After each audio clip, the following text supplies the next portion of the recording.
করবেন বিধান 28 বা বিধান 88 ক্যালকুলেট করে আপনি যতটুকু ব্যবহার করা দরকার আপনাকে ততটুকু ব্যবহার করতেছিলাম যে আপনার জমিতে ইউরিয়া কতটুকু দিবেন। যার ঘরে যে ঘরে বর্ণনা ফরহাদ লেবু চাষ করবেন, হ্যাঁ একটু বেশি এই পরিমাণ ইউরিয়া আপনার টোটাল ওই 10 শতক জমিতে লাগবে। একইভাবে সালফার, একইভাবে যেটা লেখা আছে গন্ধক, যেটা ওই যে লাল সার যেটা, হ্যাঁ এটা হলো। তারপর শেষে আমরা একটু জিঙ্ক আপনাদের এলাকায় আমরা দেখছি যেটা, সেটা হলো কিন্তু ফসলের জন্য ম্যাক্রোনিউট্রিয়েন্ট না, মাইক্রোনিউট্রিয়েন্ট। ম্যাক্রোনিউট্রিয়েন্ট জিঙ্কের যাতে ঘাটতিটা না থাকে এজন্য আমরা দেখেন আপনাদের এক একটা ফসলে এক এক রকম জিঙ্ক হবে। যেমন 28 করতে চান বিধান, তাহলে আমরা বলছি যে 20 গ্রাম ক্যালসিয়াম দিতে। এরপর বোরনের জন্য আমরা কি দেন, আমরা বিষয় আলোচনা করতে গেলে নিরস আলোচনা তো গুনগুন বাইরে বুঝলেন। আর মানুষের যখন অসুখ হয় তো নিয়ে যায় হাসপাতালে বা ডাক্তারের কাছে। এখন আমরা মাটির সমস্যা আমরা পরীক্ষা করতে আসি কৃষি অফিসে। পরীক্ষা করে এখন দেখলাম আমরা যে অনুসারে ডোজ পেলাম এই অনুসারে আমরা যখন মাটিতে আমরা দেই, জমিতে ড্যাম দিলে আমরা, হ্যাঁ দিলে আমরা কিন্তু ভালো সুখ সুবিধা পাই এবং ফসল খুব ভালো হইব। কৃষকের জন্য এটা সবচেয়ে বড় উপকার, এর চেয়ে উপকার নাই। ভ্রাম্যমান ঘাস আমাদের এখানে আসছে, আসার পরে আমাদেরকে কৃষি অফিস, হোসেনপুর কৃষি অফিস থেকে মাটি আনার জন্য আমাদেরকে ইনফর্ম করছিল। আমরা মাটি এনে দিয়েছি। মাটি আনার পরে ওনারা আমাদেরকে একটা রিপোর্ট দিয়েছে, এখানে মাটিতে কিছু সমস্যা হয়েছে, ওইগুলো আমরা রিপোর্ট সহ দিয়েছি, কিভাবে আমাদের সার প্রয়োগ করতে হবে এই রিপোর্ট গুলা দিয়েছি আর কি। এটা তো আমরা অনেক ভালো হয়েছে। আমরা তো আগে জানতে পারতাম না যে কতটুকু ইউরিয়া, এডিএপি, এমপি কতটুকু লাগবে শতাংশে। এটা আমরা রিপোর্ট অনুযায়ী এখন দিতে পারবো। এটা আমাদের ভালো একটু উপকার হয়েছে আর কি।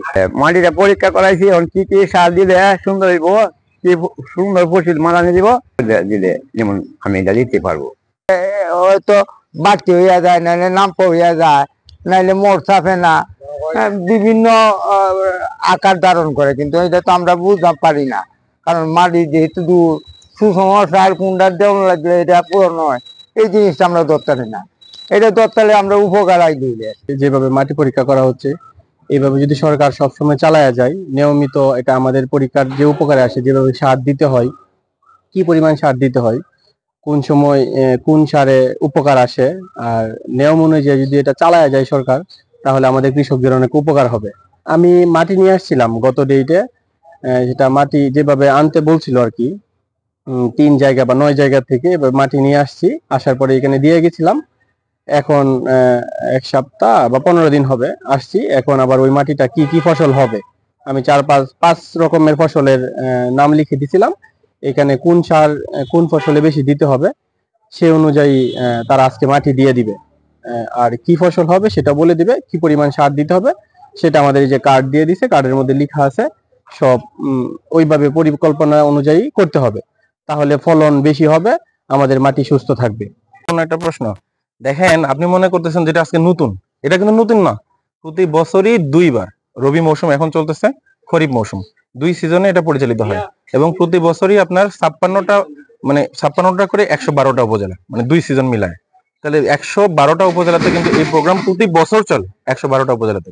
এখানে গুরুত্বপূর্ণ যে বিষয়টা সেটা হলো আপনাদের জানার বিষয় যে আমরা সবাই জমিতে সার প্রয়োগ করে থাকি, কিন্তু জমিতে সার দেই, যেমন এখনই কৃষি অফিসার স্যার বলতেছিলেন যে জমিতে সার প্রয়োগ করে যে ডিএপি দিচ্ছে 5 কেজি পার শতক, কোনো মাপযোগ নেই, মানে জমিতে স্বাস্থ্য কি কোনো জানা নাই, কিন্তু তারা দিয়ে দিচ্ছে 5 কেজি পার শতক করে সার দিয়ে দিচ্ছে। এতক্ষণে কিন্তু দেওয়া যাবে না।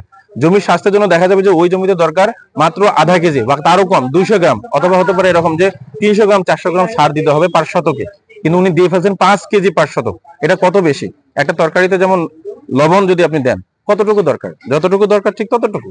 আপনি বেশি দিলেও যেমন খাওয়া যাবে না, আবার কম দিলেও তরকারিটা খাওয়া যাবে না। তো এই সারগুলা হলো জমির ক্ষেত্রে এরকম তরকারি, মানে তরকারিতে লবণের মতো, বুঝতে পারছেন? যতটুকু দরকার জমিতে ততটুকুই দিলে আমাদের ফসল উৎপাদন সুন্দর হবে, ফসলের গুণগত, জমির গুণগত মান, জমির স্বাস্থ্য ভালো থাকবে এবং আমাদের উৎপাদন ক্ষমতা বেড়ে যাবে, এবং এই জমিতে আমরা দীর্ঘদিন আমরা আবাদ করে ফসল ঘরে আনতে পারবো। কিন্তু এখন যদি আমরা মনে চাই সার দিলাম, দেখা যাচ্ছে ইনস্ট্যান্ট আমি ভালো ফলন পাচ্ছি, কিন্তু এক সময় গিয়ে দেখা যাবে যে এই জমি থেকে কোনো সার, মানে আমরা দিচ্ছি বা হলো আমি আবাদ করতেছি, চাষাবাদ করতেছি নিয়ম মাফিক, কিন্তু এখান থেকে কোনো ফসল পাচ্ছি না। এই ঘটনাগুলো কিন্তু ঘটবে।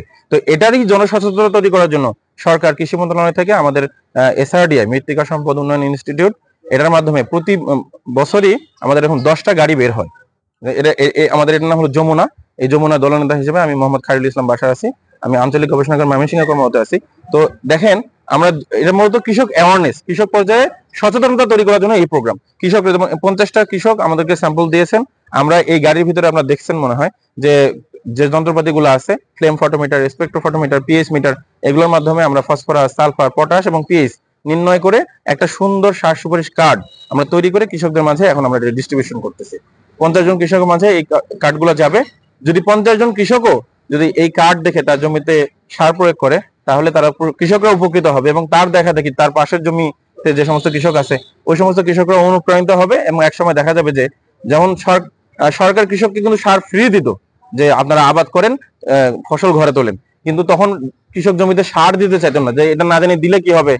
এখন কৃষক এই পর্যায়ে চলে গেছে যে সার দিতে দিতে বেশি দিয়ে ফেলতেছে।